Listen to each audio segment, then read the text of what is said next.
അസ്സലാമു അലൈക്കും വറഹ്മത്തുള്ളാഹി വബറകാതുഹു. അൽഹംദുലില്ലാഹി റബ്ബിൽ ആലമീൻ.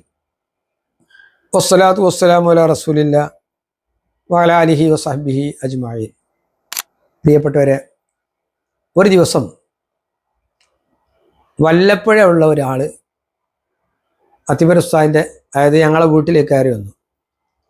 അദ്ദേഹത്തിൻ്റെ കയ്യിൽ ഒരു പൊതി നോട്ടുകെട്ടുകളുണ്ട്. 25,000 രൂപയാണെന്ന് തോന്നുന്നു. അതെൻ്റെ കയ്യിൽ തന്നിട്ട് ആ വല്ലപ്പുഴക്കാരൻ പറഞ്ഞു, ഇത് നിങ്ങൾ വീട്ടിലെ ആവശ്യങ്ങൾക്ക് എടുക്കണം.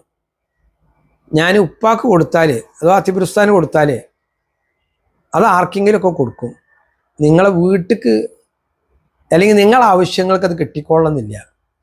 അതുകൊണ്ട് നിങ്ങളിത് കയ്യിൽ വെക്കണമെന്ന്.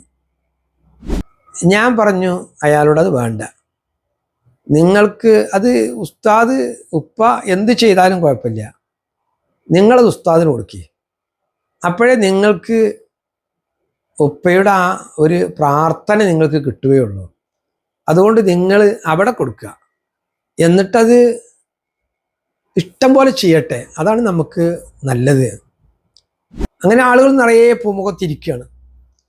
കുറേ ആളുകളൊക്കെ പിരിഞ്ഞ ശേഷം ഇയാൾ ഈ നോട്ടിൻ്റെ കെട്ടുമായി ഉസ്താദിൻ്റെ അടുക്ക ചെന്നു. എന്നിട്ട് ഈ നോട്ടിൻ്റെ കെട്ട് ഉസ്താദിൻ്റെ കയ്യിൽ കൊടുത്തിട്ട് പറഞ്ഞു, ഇത് നിങ്ങൾക്കുള്ളതാണ്, നിങ്ങളെ ആവശ്യത്തിന് ഉപയോഗിക്കാനാണെന്ന് പറഞ്ഞു. അപ്പോൾ ഉസ്താദ് ആ മനുഷ്യൻ്റെ തലയിലൊന്നിങ്ങനെ കൈവച്ചു. എന്നിട്ട് ആ മനുഷ്യന് വേണ്ടി അവിടെ നിന്ന് അള്ളാഹുവിനോട് പ്രാർത്ഥിച്ചു. ആ പ്രാർത്ഥന കഴിഞ്ഞിട്ട് തൊട്ടടുത്തിരുന്നൊരു ഉസ്താദുണ്ട്.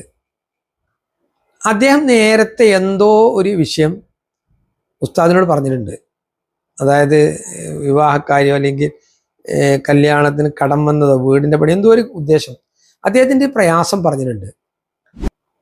ഉസ്താദ് ഈ വല്ലപ്പുഴക്കാരൻ്റെ കയ്യിൽ നിന്ന് പൈസ വാങ്ങിയിട്ട് ദുആ ചെയ്ത് ഈ പൈസ നേരെ ഇയാളെ കയ്യിലേക്ക് കൊടുത്തു.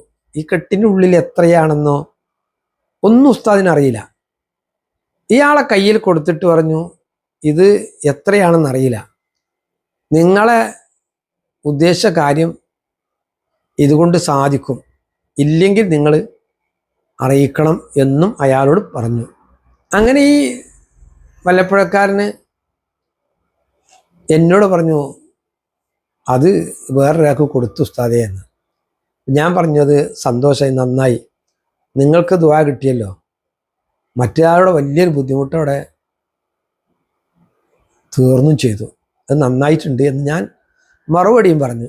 ഇത് ഒരൊറ്റപ്പെട്ട അനുഭവമല്ല, ഇങ്ങനത്തെ ഒരുപാട് അനുഭവങ്ങൾ നിരവധിയുണ്ട്.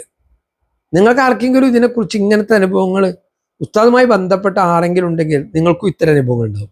അതിൻ്റെ താഴെ കമൻറ്റ് ബോക്സിൽ ഒന്ന് നിങ്ങൾ എഴുതി അറിയിക്കുക നിങ്ങളാ അനുഭവങ്ങൾ. ഉസ്താദിന് എപ്പോഴും ധർമ്മം ചെയ്യൽ വലിയൊരു കാര്യമായിരുന്നു. എന്നോട് വീട്ടിലേക്ക് ഞാൻ UAE-യിലാകുമ്പോൾ, നാട്ടിലേക്ക് പോരുമ്പോൾ എന്നെ വിളിച്ചിട്ട് ഉപദേശിച്ചൊരു ഉപദേശം, നീ നാട്ടിൽ ചെന്നാൽ നമ്മളെ കുട്ടികളൊക്കെ ധർമ്മം ചെയ്യുന്ന കുട്ടികളാകണം. അതുകൊണ്ട് വീട്ടിൽ ചെന്നാൽ മിഠായി കൊണ്ടുവന്നാൽ മിഠായി കുട്ടികളെ കയ്യിൽ കൊടുത്തിട്ട് ആ കുട്ടിയെ കൊണ്ട് എന്ത് ചെയ്യുക, വീട്ടിലെ ഓരോരുത്തർക്കും കുടിപ്പിക്കുക. വല്യമ്മക്കും വല്യപ്പാക്കും അമ്മായിക്കും താത്താക്കും ഒക്കെ ഈ കുട്ടിയെ കൊണ്ട് കുടിപ്പിക്കുക. അപ്പം ഈ കുട്ടിക്ക് എന്ത് ചെയ്യും, കൊടുക്കണം കൊടുക്കണം എന്നുള്ള ശീലം വരും. അതല്ലാതെ വന്നാൽ ആ കുട്ടി ഇങ്ങനെ വളർന്നു വരുമ്പോൾ കൊടുക്കാതെ വളരുന്നൊരവസ്ഥ വന്നേക്കാം. അങ്ങനെ വീട്ടിൽ തന്നെ ഓരോരുത്തരെയും കൊടുക്കണം കൊടുക്കണം എന്ന് ധർമ്മം ചെയ്യണം എന്ന് ഇങ്ങനെ പഠിപ്പിച്ചിട്ടാണ് ഉസ്താദ് വന്നത്. ഇത് ഒരുപാട് അനുഭവങ്ങളുണ്ട്. ഇൻഷാ അല്ലാഹ് അനുഭവങ്ങൾ ഇനിയും ഒരുപാട് പറയാനുണ്ട്. ഇൻഷാ അല്ലാഹ് അടുത്ത ആഴ്ചയിലൊക്കെ ഇൻഷാ അല്ലാഹ് അത്തരം അനുഭവങ്ങൾ നിങ്ങളുടെ മുന്നിലേക്ക് ഞാൻ ഇൻഷാ അല്ലാഹ് വരാം. അസ്സലാമു അലൈക്കും വറഹ്മത്തുള്ളാഹി വബറകാതുഹു.